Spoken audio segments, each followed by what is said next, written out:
Olá, pessoal. De volta com o Semicast. Ricardo, como é que você está? Tudo em paz, Carlinhos. Tudo Ricardo, bem. a gente traz hoje uma autoridade, né? O desembargador Fábio Ferraro. Tudo bom, desembargador? Muito obrigado por ter vindo. É um prazer. Desembargador Fábio Ferraro, até pouco tempo atrás, foi advogado de tanta gente que se eu começar a citar aqui o nome de pessoas que ele foi advogado, acaba o programa, né? Não tem programa, Não tem programa, né? Então, desembargador, é uma conversa informal. Eu começo com uma pergunta mais provocativa e depois o Ricardo entra alisando, não é isso, cara? Como sempre. E a minha pergunta é simples, desembargador.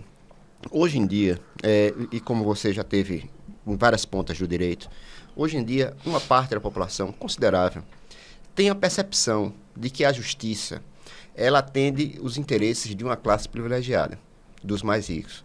E que essa justiça, ela não atende os mais humildes e os mais pobres. Eu queria que o senhor tecesse algumas considerações sobre isso, se você acha que isso é correto ou que não é correto. E o que é que os integrantes do judiciário, como o senhor, podem fazer para que se mude essa percepção? Primeiro, quero agradecer o convite, participar desse diálogo inteligente. É sempre um prazer, uma alegria estar aqui, sobretudo com o Ricardo, amigo de longas datas e de boas conversas. Boas conversas. Carlinhos, é um prazer também conhecê-lo, estar aqui contigo. E essa é uma pergunta interessante. Veja, hoje nós vivemos um modelo, essa divulgação do judiciário, esse acompanhamento ao vivo das sessões, que eu não acho até produtivo para o próprio judiciário, mas há esse receio. Né? Se confunde muito o noticiário com a notícia. Evidentemente, há um distanciamento, quer queira ou não, do judiciário com a população. Ainda há aquela imagem do juiz encastelado, um juiz distante. Na realidade, hoje, com os jovens juízes, com uma nova geração de juízes, dos próprios julgadores, há um conceito de julgamento social. Isso não é difícil encontrar. Eu cito, por exemplo, no meu caso, sempre que decido, eu estou observando o alcance social das medidas. Mas não tem o papel do advogado aí que você foi durante tantos anos? Isso contribui diferentemente para você ter essa visão? Com certeza. O quinto é uma invenção, uma criação muito bem elaborada, na época, eu creio que de Vargas. Esse olhar é diferenciado. Eu sinto isso hoje no tribunal, Ricardo, e lhe digo mais. Como advogado, eu não tinha a exata compreensão da dimensão de uma desembargadoria, de um universo, de um micro-universo, o alcance social que tem. Eu saio de casa, Ricardo, para decidir se uma pessoa vai viver. A minha decisão, possibilitando o tratamento oncológico, se ela vai enxergar a minha rapidez em decidir, se eu confiro, no caso de edema macular, dou aquela injeção, autorizo a tempo. Eu decido se o pai vai ver o filho, quanto ele vai pagar. A pessoa mais humilde, se ela vai ter o nome retirado do Serasa, que aquilo implica na vida dela, né? Porque um nome limpo é sinal de crédito. E muitas vezes é mais importante uma decisão dessa do que você decidir a vida de um usineiro, de uma grande usina. Eu advoguei aqui para todos os matizes da sociedade. E tenho a vivência, compreendendo hoje com mais profundidade os dois lados. E isso ajuda muito, inclusive no colegiado. Em decisões internas, eu digo, ó, isso aqui vocês não estão observando pelo ângulo de cá. Que é a diferença do advogado importante. Eu sempre... Ouvir.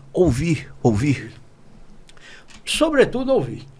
Ouvir mais do que falar nos autos. E o bom advogado, ele é o norte do juiz. Não há coisa mais importante para um advogado do que o juiz que realmente sabe o processo.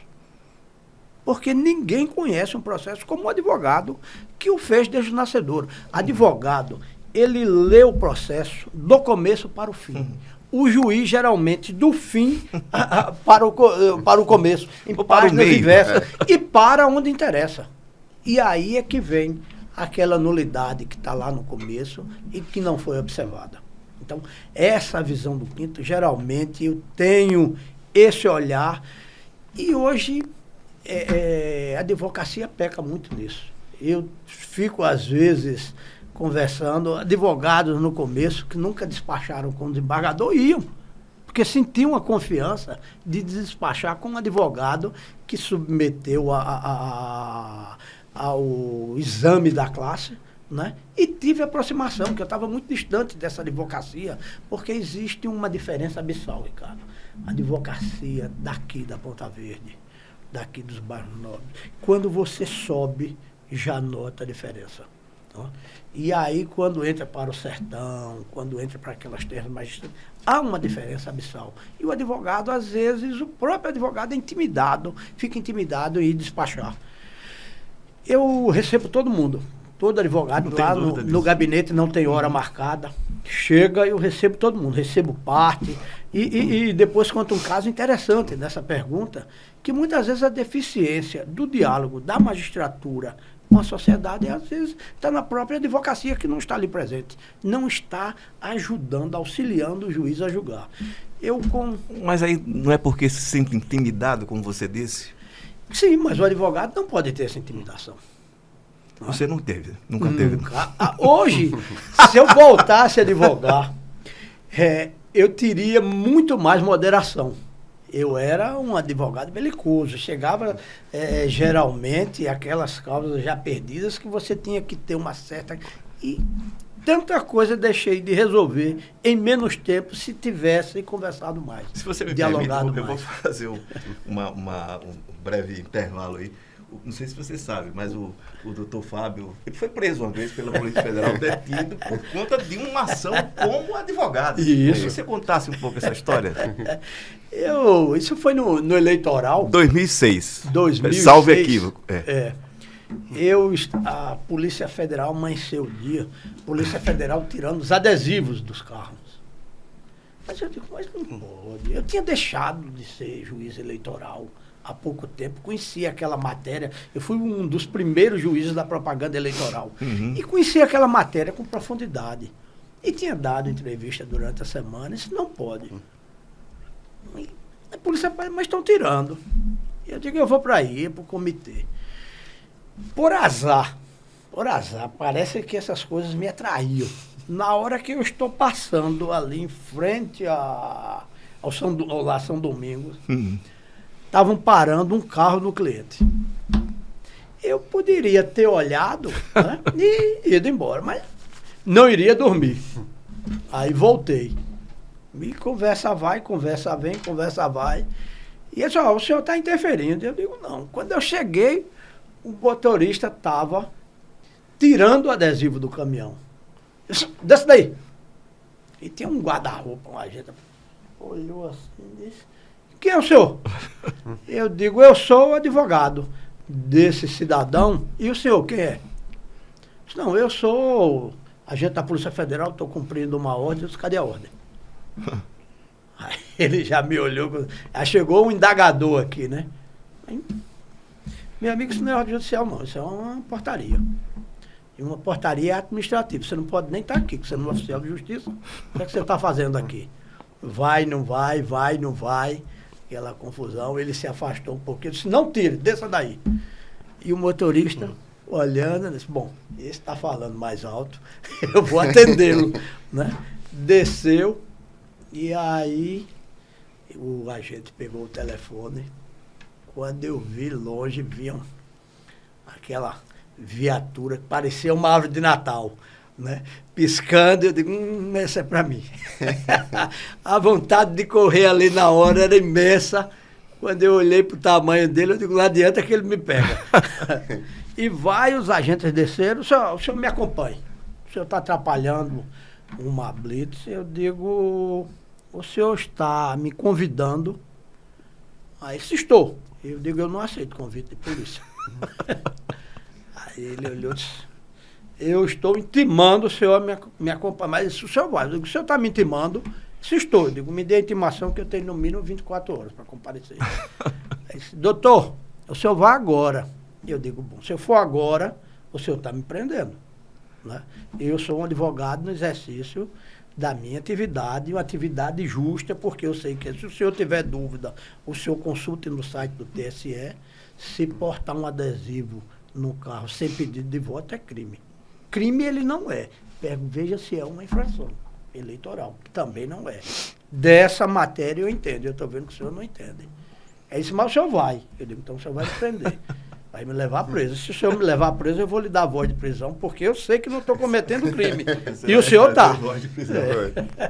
E aí fomos dois presos, mas foi resolvido. E nisso o motorista vai também preso, né? E olhava para mim e dizia, para que eu fui? Porque eu não tirei aquele adesivo, né? Eu sei que lá, para as tantas, depois de muita conversa, muita encrenca na Polícia Federal, eu estou saindo com ele, né? E naquele ínter, ele em pé, na parede, assim, parecia um pintinho encolhido. Eu disse, que homem doido, assine logo esse negócio aí pra gente ir embora. E eu me recusando a assinar. Na hora que o delegado disse, irmão, vocês podem sair. Aí ele saiu, dava soquinhos assim na minha peça. Doutor Fábio, isso que é advogado. Mas depois teve uma manifestação do amigo. Isso eu estou assim, teve um ato, né? Não, mas na hora não foi divertida, não. Eu lembro que hora, Ricardo, eu falei com você logo em seguida. Assim, tudo que eu aprendi na advocacia em defesa dos outros, eu usei em autodefesa naquele momento. Tudo. Porque ali é a reação justa, a justa indignação de um advogado que sabia o que estava fazendo frente ao arbítrio. Não tinha necessidade nenhuma daquilo. Da Polícia Federal na rua, daquele ato de arrogância, de beligerância ali. Mesmo, Então, o advogado tem que ter essa firmeza. Né? Muitas vezes hoje eu vejo isso acontecendo de forma errônea, graciosa, né? Advogados para postar em TikTok, Instagram, né? Que é um erro grande. Inclusive nas redes sociais, dançando, fazendo dancinha, tem advogado. Com certeza. Mas isso é outra história. Mas você também tem uma característica de personalidade, e a sua habilidade política, eu já falei isso mais de uma vez, já escrevi, inclusive, sobre isso, que era interessante, na disputa pelo 5º Constitucional, eu cheguei a escrever, a falar com ele, o desafio é a classe, né? Ganhar entre os advogados, porque você tem apoio de todo mundo importante aqui. Era Renan Calheiros, Arthur Lira, Marcelo Vitor, Paulo Gant, todo mundo, de alguma forma, apoiaria, porque ele foi advogado de todo mundo. E ele venceu em primeiro lugar entre os advogados. Foi mais difícil entre os colegas, não? Eu achei mais interessante. Porque você botou uma disparada na frente, né? Eu andei o estado todo. Porque justamente pelo impulso que davam, um impulso negativo. Né? O Fábio não sai do gabinete, não. É advogado. Engraçado. Ele nem entra na lista. Isso não vai ficar... E aquilo foi me dando uma motivação, eu costumo dizer... Uma provocação, né? Eu fui conversar com Wagner, e Wagner era candidato. Você não tem chance não, você é candidato pesado. Mas disse assim, não. Eu digo, mas que amarelo. Esqueça isso, você não tem chance. Eu digo, mas eu vou... Tá bom, Wagner, eu vou... Wagner, presidente do AB. Era candidato também, né? E aí eu brinco comigo, eu digo, você tem um arrependimento grande, não tem não? Mas eu lhe agradeço que aquilo foi um incentivo maior, foi um motor. E aí resolvi andar. Por quê? Eu acompanhei políticos a vida toda. Né? O caminho sabia fazer. E dialogar com a advocacia era algo que eu fiz durante 32 anos. E aí só fui contar minha história. Não criei nenhum personagem. Né? Rodei o estado onde tinha um advogado, ia conversar e contando minha história. Fatos dessa natureza, como a defesa de prerrogativa, sempre fui intransigente com ela. O advogado, eu sempre disse, Ricardo, ele só tem a palavra e as prerrogativas. Perdendo uma, perde a outra. Então, sempre lutei quando fui da OAB, então estava fora desse contexto e me animou muito o contato com a jovem advocacia e o resultado veio em todas as urnas. Eu era primeiro, segundo ou terceiro. Dos mais antigos aos mais novos. Né? Então, no interior, uma recepção imensa, conversando. E depois, a advocacia ainda ia ao gabinete para, digamos, despachar, conhecer um advogado, magistrado funcionando. E foi muito bom. Até hoje eu tenho esse diálogo aberto com a advocacia. Então, é uma coisa que eu sempre digo, direi e defenderei. Eu seria outro desembargador se não fosse a eleição direta. O contato, essa diferença abissal que a gente tem e o meu desempenho como desembargador. Você vê, um advogado do sertão, embargador, que demora 8 meses para sair um alvará. E aquele alvará, às vezes, representa a vida dele, a feira dele da semana e do cliente. Sim. Né? E o juiz diz, ó, quinta-feira eu despacho. E essa quinta-feira eu vou para Maceió, vai na outra semana. E aí, 6 meses esperando. E com a experiência que tenho de advocacia, Ricardo, eu fiquei assim, angustiado. Um processo não tem como durar mais de 4 anos.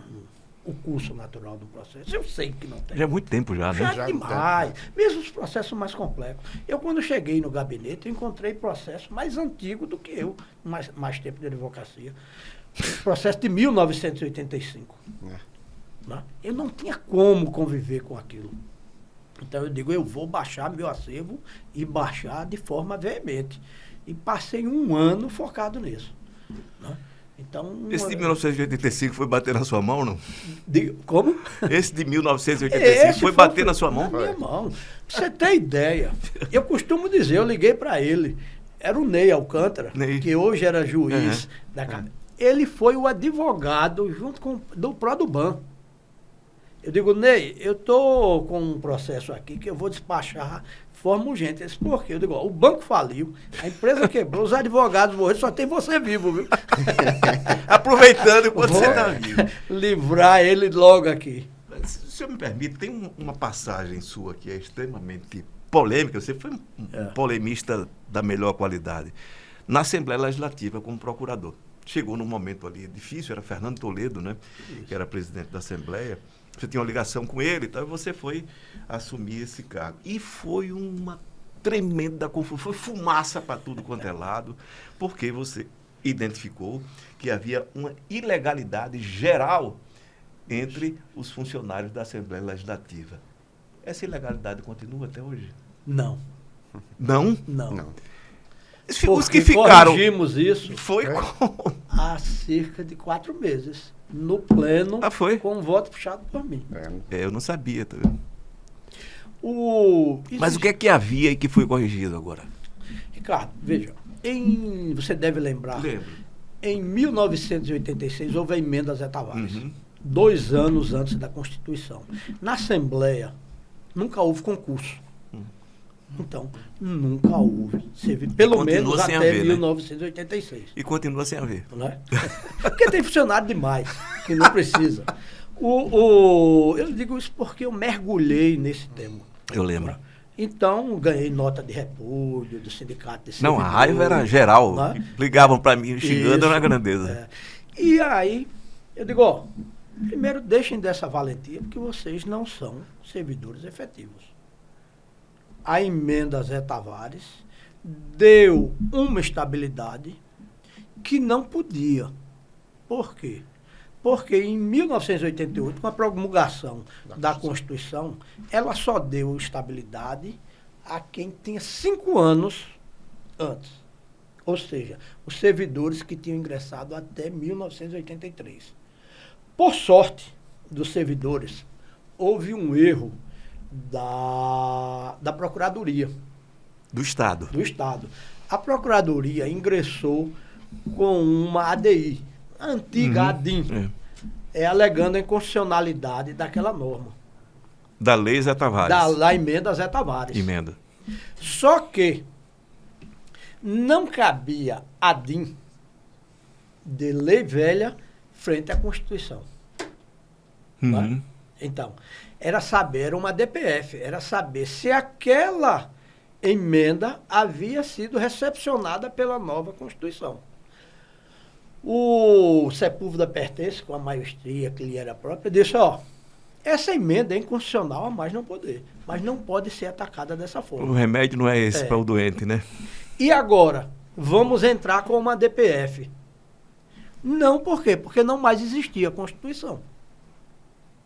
Ela já havia sido revogada. Então, criou-se esse limbo e os servidores estaduais, por sorte, aproveitaram, os que eram de 86 ficaram estáveis. A Assembleia promulgou uma lei de cargos e salários, enquadrando todo mundo naquela lei, como se efetivos fossem. Eu disse, isso aqui está errado.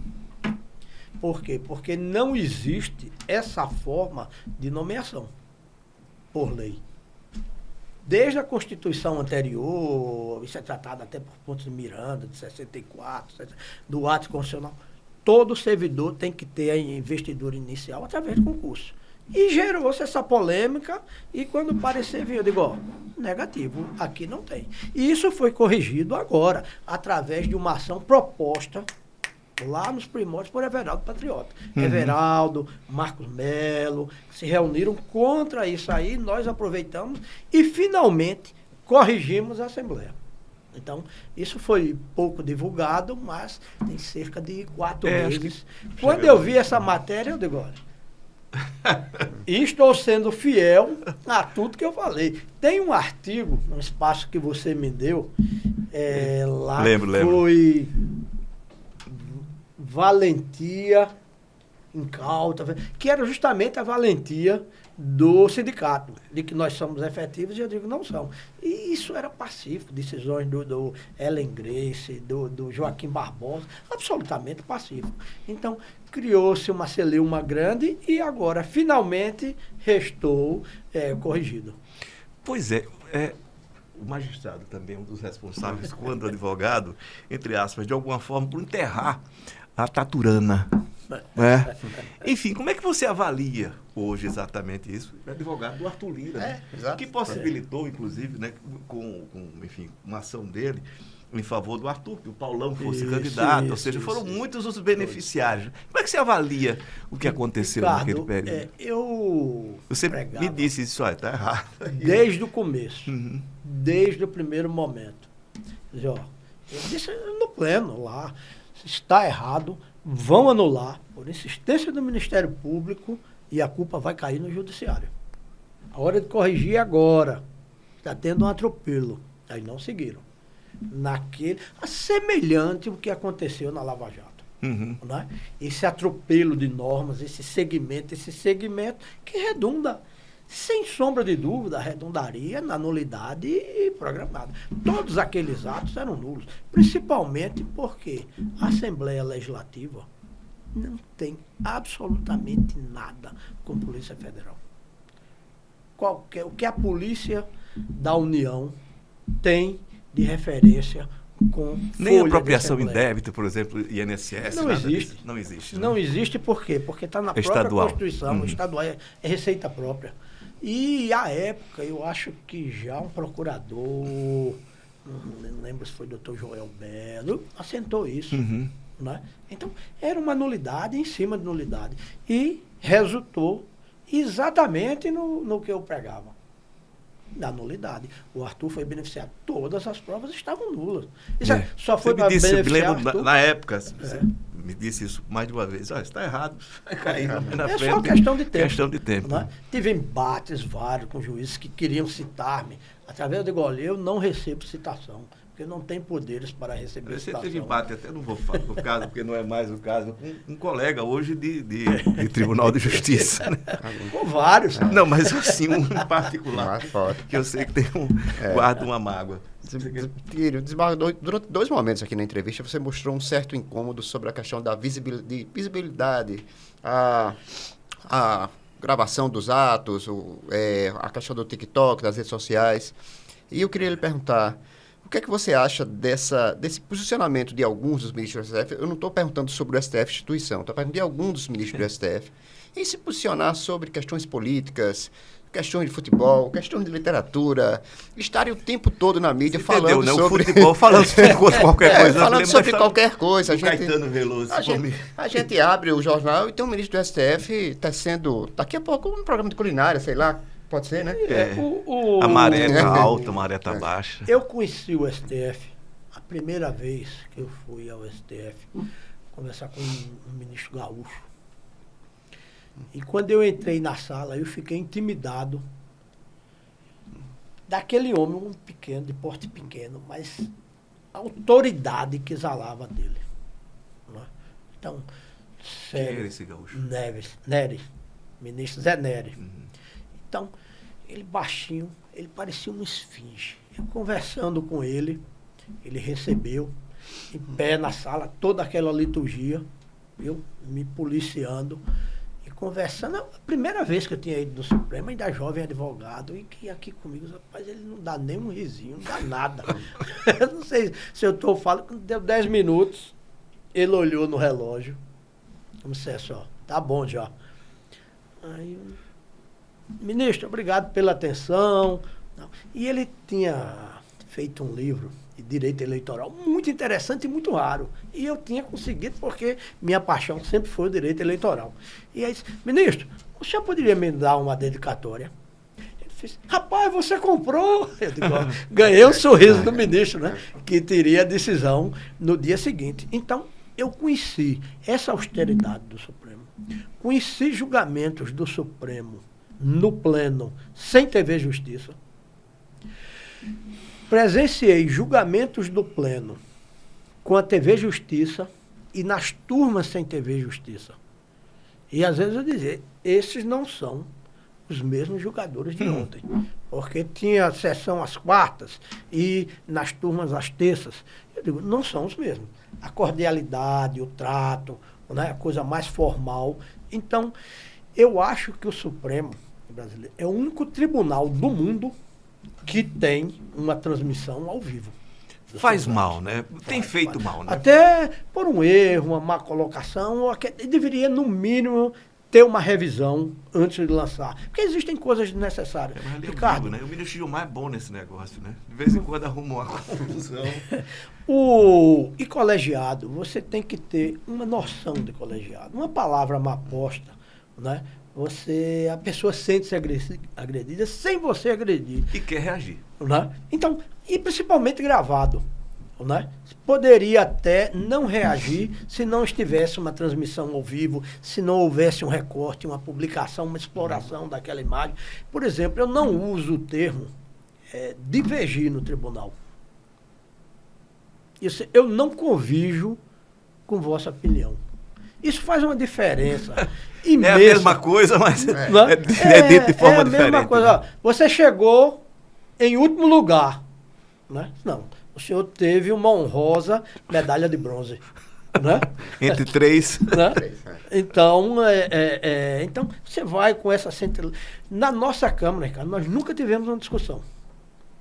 São três temperamentos diferentes. Embargador Ivan, embargador... Mas que seu voto tem sido dominante na Câmara, é verdade? Não. Dominante. Não, já me disseram. É não, o assim, entendimento no sentido colegiado. Não, esse é o lado. Extremamente amplo. Não, mas eu não acho que tenha nada. Isso não é uma acusação, não, viu? Por favor. É o que eu tenho ouvido, uma constatação. Mas, Ricardo, é justamente isso. A gente lá dialoga muito. Lá não tem vaidade. Eu tenho certeza que minha opinião não é melhor. Eu tenho certeza e saio de casa convencido todos os dias que eu não sou o dono da verdade. Né? Então, eu não sou melhor. Até porque qualquer voto vale tanto quanto o meu. Eu busco dar autoridade aos meus argumentos. Não me baseio só no argumento da autoridade. Né? Porque é assim, simples dizer só, não, eu não entendo assim. Mas não entendo por quê? Por que não entendo? Não. Eles não entendo por isso, por isso e por isso. Busco fundamentar, não falo para influenciar ninguém, mas para expor o meu ponto de vista. Principalmente em matérias que me são caras, a exemplo do que defendi durante toda a vida como advogado. Né? Só não iria mudar de opinião justamente porque mudei o lado do balcão. Né? Então, tem que ter uma coerência para você se postar. Esse lado do balcão, outro lado do balcão quase foi em Brasília. O doutor Fábio chegou muito próximo, né, a ser ministro do STJ, e a gente na sequência vai falar também um pouco mais sobre isso, e bateu na trave, né? Na trave. Foi que houve eu que acho não deu que certo, depois de Humberto, eu creio que foi a alagoana mais votada. Pois é, né? Ficou dependendo só da Ricardo, nomeação, não foi? Não, na realidade, o que aconteceu no dia 22 de novembro, eu creio que eu teria sido mais votado. E houve um adiamento. Né? O presidente adiou para fevereiro.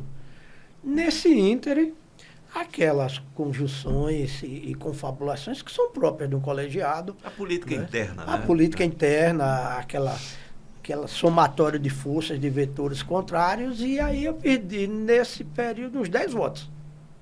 Foi recesso, a eleição foi, eu creio que logo 5 de fevereiro, e aí eu perdi 10 votos. E hoje eu me dou por feliz, porque eu tenho certeza que sou muito melhor desembargador do que seria ministro, pela concentração de poder num jovem. Muito poder. Muito poder. O Tutimés Herança ainda teve voto, né? O Tutimés não teve nenhum. E foi vítima também dessa política. Não é que ele não seria votado, né? Ele seria até a véspera da votação. Eu vou dizer uma coisa, eu compreendo isso, porque eu já participei de votações aqui, depois que cheguei, né?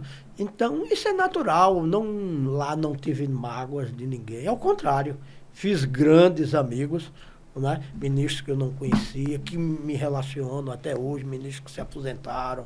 Então, eu tenho certeza que sou melhor magistrado hoje do que seria aquela época. Mas eu soube que tem uma vaga lá reservada para... Não, me disseram, né? A pessoa comentando até se o Tutimés seria candidato mais uma vez. Eu disse, não, o candidato do tribunal, ou que vai de alguma forma ser candidato pelo tribunal, é o doutor Fábio Ferrari.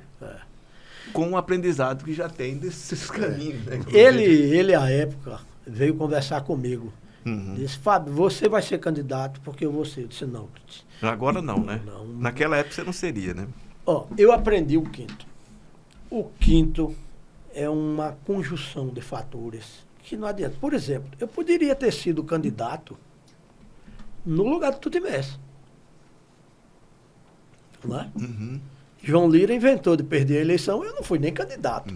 Advoguei a campanha toda para João Lira quando ele foi desembargador, contra o Theo. Certo, Né? Lembro. O Theo ganhou. A eleição começou no governo Theo. Você tem que saber perder, tem que ter a maturidade de saber perder. Eu digo, não é a minha vez. Né? É natural que o Theo não me nomeasse, nem eu iria pedir. Né? Só me nomeei governador, disse, não, vai pedir a João Lira. Né? Eu sei que não faria isso, que o Theo é um grande amigo, não teria esse. Mas eu não seria o candidato do grupo. Então você tem que saber perder, saber ver o momento. Né? Mas você não me respondeu. Você ainda mira o Se STJ. fosse hoje, eu não seria. A arte de julgar, Ricardo, requer tempo, requer maturidade.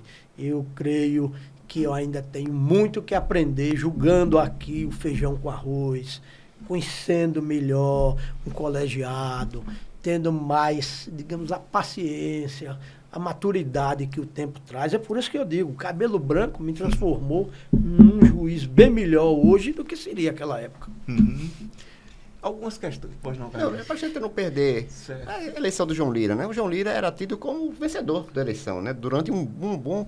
Você era advogado do João Lira. E aí é uma pergunta perguntando a um observador. Você, como advogado, você era observador de todo o processo. Quando foi que você percebeu que o João Lira ia perder a eleição? Eu percebi numa passeata, dessas de Caminhada. carro, carreata. Eu lembro qual foi. Eu fui ver. Eu digo, vai perder. Eu ali senti. E depois dava minhas andanças no sertão e tal, e vendo a coisa. E eu era vizinho do Theo. Vizinho de prédio.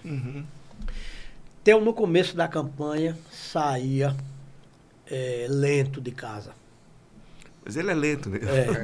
E João Lira, celerepe, né? Era aquela movimentação dele. E no final da campanha, era o contrário. O Beto Mocó, parava o carro e Theo saía na carreira, entrava, saía com pressa. Quem tinha vontade de ganhar. E já não notava essa mesma disposição em Dr. João. Algumas questões hoje, mais atuais do judiciário. Qual a sua opinião sobre o juiz de instrução? Que é uma questão polêmica até hoje. Você é favorável? Acha que é bom você ter dois juízes no mesmo caso? Quer dizer, um da instrução e outro para julgamento? Eu sou contra, Ricardo. Eu sempre fui a concentração de poder. Não funcionou em lugar nenhum do mundo. Essas várias colegiadas. Acontece justamente o que aconteceu na Lava Jato. Ainda tem aqui colegiada, sim, né? Sim. São excelentes juízes, fazem um bom trabalho. Mas com o passar do tempo, há essa confusão de acusação e poder judicante. A Lava Jato deixou isso evidente. Já deixou bem antes, Bem naquele antes, caso Banespa, né? Existia um desembargador em São Paulo que deixou de ser promovido para continuar no caso. Né? Foi o começo daquele grupo colegiado. Esse excesso de poder você vê no mundo todo. Aquele juiz chileno não, espanhol, Baltazar Gracián, alguma coisa não, assim. O Gracián era italiano. Não. O Gracián era o que é escritor. É o que prendeu o Pinochet. Isso. né? Não, Baltazar era. Gracián é o escritor. Né? Mas era Baltazar alguma coisa. Terminou preso. Por quê? Porque grampeou jornalistas, atacou a mídia. Então, esse excesso de poder, ele é ruim. Eu brinco, todas as se me permite, eu gosto de usar essa frase. Para mim, não existe torquemada do bem. Isso, né? isso. É sempre um perigo, né? Você concentrar. É o excesso de poder. Ricardo, primeiro é se tirar da ideia que judiciário não combate o crime. Não é papel do judiciário. Não é papel do juiz combater crime. O juiz julga com imparcialidade. Combater crime é polícia, é Ministério Público, e aí para. O juiz tem que ser isento. Essa é uma criação boa, né? Porque evitando justamente a contaminação, a paixão das provas. Por outro lado, ele se torna, ao meu sentir, ruim. Por quê? Nada melhor do que o olho. Eu, quando advogava... Você fala assim, intercâmbio emocional, né? Os processos de Brasília, que eu tinha um cliente bom de conversa, eu digo, não vamos, você não vai ser ouvido aqui não. Eu pedi para você ser ouvido lá, pelo ministro lhe ouvir. Ele olhar nos seus olhos. O bom juiz, ele sente. Eu costumo direto fazer, quando eu tenho dúvida, faço uma audiência de conciliação. Mas eu noto, com 10 minutos eu sei quem está mentindo. Até no olhar. É aprendizado, né? No olhar. Né? Advogado, quando está enrolando, eu recebo, como disse, todos os advogados. O advogado chega, bota o número do processo, minha secretária... Advogado enrolão usa muito latim. E aí eu dou uma olhada no processo, rapidamente, manda entrar. Às vezes faço 4 perguntas. Já sei se ele está por dentro do processo, se ele fez o processo. Né? E hoje, eu já estou tendo o inverso. Quando chega um advogado que começa, advogado, tudo bem, as novidades, não tem nada de falar do processo. Eu digo, mas sim, essa visita está muito boa, mas de que se trata? É justamente o inverso. Ricardo, hoje uma apelação dura no meu gabinete exatamente 15 dias. O processo chega, eu zerei meu gabinete. O processo chega com 15 dias. Não raras vezes, vem um advogado pedir o contrário, para não julgar o processo. Pagador, já foi pautado. Mas seus colegas não gostam muito dessa velocidade, não. Não, ao contrário. Isso contaminou. A política, essa é a política interna já do PJ. Isso contaminou de forma positiva o tribunal. Realmente, eu quando cheguei no tribunal, recebi 3.000 processos. Eu digo, a exemplo desse, de 85, eu disse, eu não tenho como conviver com isso aqui. E baixei de forma absoluta meu acervo. Eu tenho 200 processos no gabinete. A apelação chega, ela em 2 dias, 1 dia para o relatório e peço pauta. Todos os meus processos, todas as apelações são julgadas em 15, 20 dias no máximo. Eu julgo o processo do mês. O meu acervo hoje é o processo do mês. Agravo de instrumento pelo rito próprio, de 60 dias, que vai ao Ministério Público, quando tem menor o interesse do Ministério Público. Mas o meu acervo hoje, como disse campanha que faria, é por isso que eu digo, é inadmissível um processo durar mais de 4 anos no primeiro grau. Né? Porque a pedreira da magistratura está lá. Né? A pedreira de quem carrega as pedras do judiciário é o juiz. Quando chega pra gente, chega muito fácil. É o primeiro grau, né? A verdade está num lado ou no outro. O juiz que desbravou. Né? O juiz que fez a instrução, que conheceu o processo. Mas mesmo assim, não, apesar da falta de estrutura, isso o desembargador Tourinho tem batido muito, tem dado muita estrutura ao judiciário. Tem uma administração voltada a limpar as gavetas do judiciário, estruturar. Realmente, Torinho está de parabéns. Mas isso tem muito a ver também com a pressão do CNJ, né? O CNJ tem também pressão. tem. Como é que você vê a atuação do CNJ? Porque em Alagoas um monte de juízes já, e até desembargadores, né? Enfim, já foram convidados a se retirar do cargo pelo CNJ. Como é que você faz essa avaliação? Eu acho que o CNJ trouxe uma realidade, né, de que não existem deuses no judiciário. Todos são tocáveis, são alcançáveis. Né? E, de certa forma, ele disciplina bem. Evidentemente que tem alguns excessos, né, que é próprio de todo colegiado, próprio de toda decisão acontecer aqui, acolá, uma decisão errônea, porque senão não eram jogadores, eram deuses. Né? Mas, no geral, tem sido bom. Aqui para Alagoas, ele deu um incremento grande. Né? Estabeleceu políticas de 100 dias aqui, de baixar os processos no tribunal, e isso contagiou o tribunal. Está todo mundo julgando bem. Todas as câmaras estão julgando de maneira superlativa. Sempre que acontece um crime de grande repercussão, não vou perguntar as questões mais internas, quem está afastado ou não, porque eu sei que é mais complicado. Sempre que acontece um crime de grande repercussão, a primeira coisa que se fala, não seja o cidadão comum, enfim, político, de forma geral, tem que endurecer a lei. Você acha que a legislação brasileira ela é branda demais? Não. Eu acho que tem que ter cumprimento da lei. A legislação, Ricardo, exceto essa legislação de pânico, que eu fico em pânico quando vejo isso, uma mudança.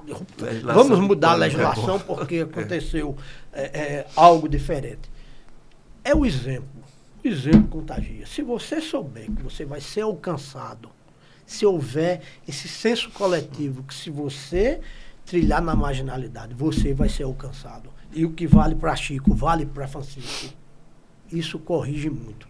Justiça tardia, justiça, já dizia Rui Barbosa, justiça atrasada não é justiça, senão injustiça qualificada e manifesta.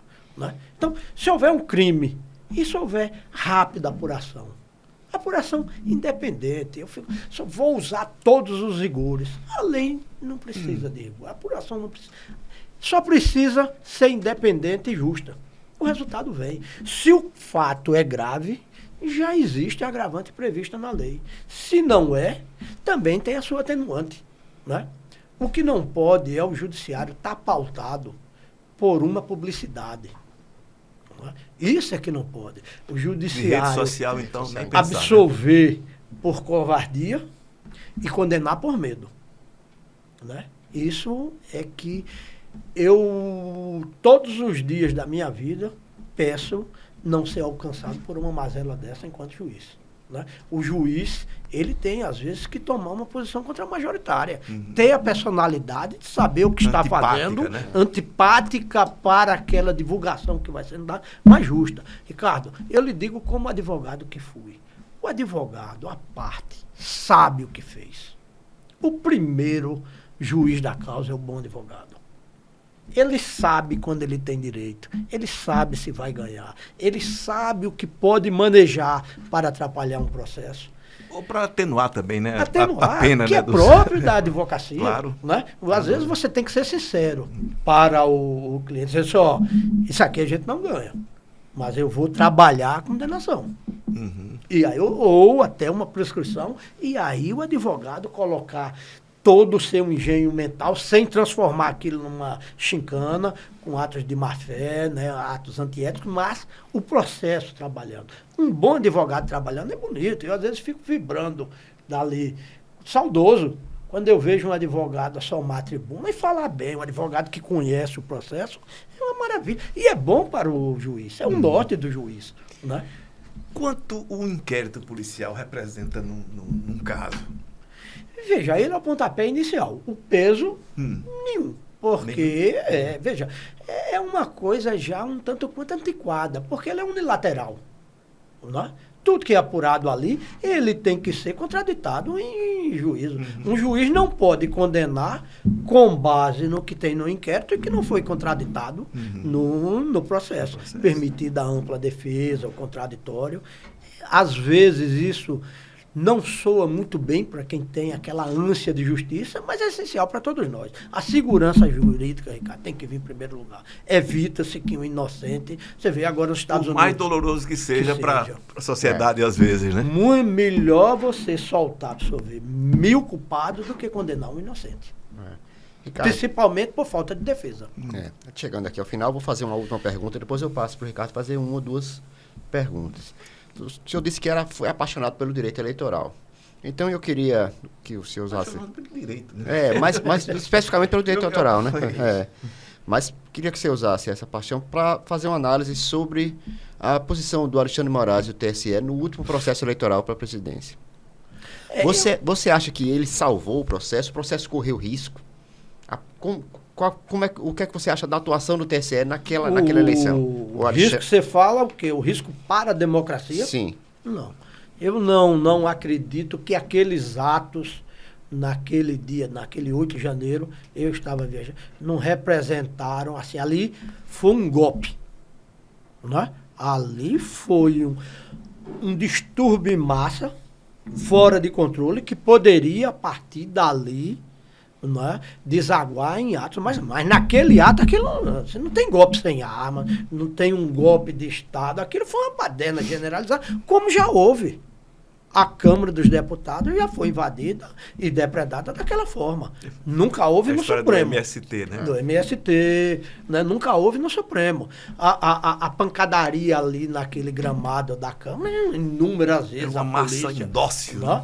Então, mas, naquele momento, dizer que aquilo ali, naquele dia, foi um golpe de Estado, aquilo não. Porque no dia seguinte, todas as instituições, sem a interferência do Judiciário, né? Mas no dia seguinte, todas as instituições estavam funcionando, inclusive os baderneiros sendo presos. Foi extremamente importante. Mas eu acho que foi importante, agora, né? O judiciário teve um papel assim de realmente pacificador da sociedade. Mas nas eleições também teve um papel fundamental, assegurando ali, por exemplo, a lisura, né? Que era importante que fosse feito isso. Ricardo, eu fui juiz eleitoral, fui advogado muito tempo. O juiz, quando é firme com os dois lados, ninguém reclama. Você só tem problema em eleição quando um juiz está tendente para um lado ou libera geral. Quando ele é firme dos dois lados, não tem, a eleição é tranquila. Todo mundo esperneia, mas todo mundo sabe o que está acontecendo. Então, a justiça eleitoral ela tem que ser efetiva. Né? Primeiro, e rápida, né? Claro. E saber os prazos, né? São que exíguos. Ali é festa do povo. É festa da cidadania. O judiciário é coadjuvante, é permitir que a cidadania seja exercida. O povo não precisa ter medo do judiciário no dia da eleição. Né? Ao contrário, o judiciário está ali para proteger o povo. Agora, os excessos nunca são bem vistos. Né? O cálice do arbítrio ele é muito perigoso. Né? As armadilhas do poder. E nós conhecemos elas de sobra. Né? E tem que se evitar. Quando um juiz sai daquele momento, ele foi obrigado a usar da energia necessária para conter algo imotivado. Muitas vezes fora da sua competência, como se diz muito que foi a ação do Supremo, né? Que ela tem que ser pontual. Ela não pode ser permanente. Né?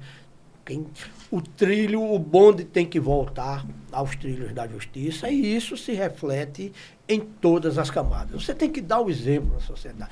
O juiz, ele não pode ter regozijo por condenar. Né? Ele não pode ter alegria numa dureza de sua decisão. O juiz tem que ser imparcial. Ele tem que ser justo, tem que dar segurança jurídica. O ministro Mauro, com muita propriedade, Mauro Campos, disse, o juiz tem que ser vocacionado. E esse é um papel importante do CNJ, tem tirado aqueles que não são vocacionados. Ou devolvendo a vocação. Hoje, se criou muito, é um mal necessário, né? As audiências virtuais. E muitas vezes o juiz não quer mais estar na comarca. A presença do juiz na comarca, ela evita o conflito. Saber que ali tem um juiz. Né? O juiz ali, às vezes não precisa nem de audiência, manda chamar. O que é que está havendo?